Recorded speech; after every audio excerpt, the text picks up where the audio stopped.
நம்ம சென்னைக்கு புதுசாக வந்திருக்கக்கூடிய இந்த சிவப்பு பஸ்ஸில் போகிறதுக்கு ஆரம்ப விலை 15 ரூபாய் தாங்க. ஜம்முன்னு மஜாவா ஏசியில் போயிடலாம். நமக்கு கிடைச்சாச்சு எலக்ட்ரிக் ஏசி பேருந்துகள்.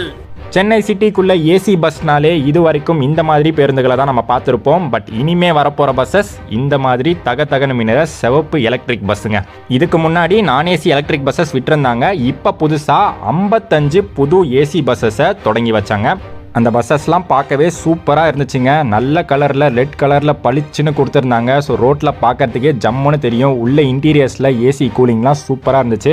இது எலக்ட்ரிக் பஸ் அப்படிங்கிறதுனால இதெல்லாம் நல்லா பார்த்து மெயின்டைன் பண்ணணும். ஸோ அதனால தான் எலக்ட்ரிக் பஸ்ஸோடைய மெயின்டெனன்ஸை ப்ரைவேட் கையில் ஒப்படைச்சிட்டாங்க. குறிப்பாக இந்த மாதிரி பஸ்ஸஸ் முதியோர்கள் மற்றும் மாற்றுத்திறனாளிகளுக்கு ரொம்பவே யூஸ்ஃபுல்லாக இருக்குது. இந்த மாதிரி ஒரு விஷயம் கொடுத்துருக்கிறதுனால அவங்க வீல் சேர் வச்சு ஏறுறதுக்கு வசதியாக இருக்குது. இப்போதைக்கு கொடுத்துருக்கக்கூடிய 55 பஸ்ஸஸும் ஏசி எலக்ட்ரிக் பஸ்ஸஸ் பெரும்பாக்கம் டிப்போன்னு ஒதுக்கியிருக்காங்க. அங்கேயே பார்த்தீங்கன்னா சார்ஜிங் பாயிண்ட் ஃபெசிலிட்டியும் கரெக்டாக கொடுத்துருக்காங்க. அண்ட் இப்போதைக்கு ஆப்ரேட் பண்ணக்கூடிய ரூட்ஸும் இதுதான். அதிகமாக OMR IT காரிடோர் ரூட்டில் தான் கொடுத்துருக்காங்க. நம்மளும் அந்த புது பஸ்ஸில் ஏறி ஒரு பயணம் போனோம்.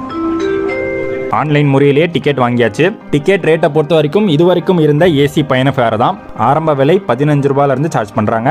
அந்த பஸ்ஸில் போகிறதுக்கும் சூப்பராக இருந்துச்சுங்க. சஸ்பென்ஷன்லாம் நல்லா கொடுத்துருந்தாங்க. நம்ம ஊர் ரோடை பற்றி உங்களுக்கே தெரியும். அந்த ரோட்லையும் நல்லா ஸ்மூத்தாக போச்சு. வண்டி ரன்னிங்கில் இருக்கும்போது கேமராஸும் பக்காவாக ஒர்க் ஆச்சு. ரியர் கேமரா, ஃப்ரண்ட் கேமரான்னு எல்லாமே ப்ராப்பராக இருந்துச்சு. இன்னைக்கு வந்திருக்கக்கூடிய இந்த மாதிரி பஸ்ஸஸ் அடுத்து மதுரை, கோயம்புத்தூர்னு வரப்போகுது. சின்னதாக சிறுசேரி வரைக்கும் டிராவலை முடிச்சுட்டு நாங்கள் இறங்கிட்டோம். சூப்பரான பயணமாகவே இருந்துச்சு.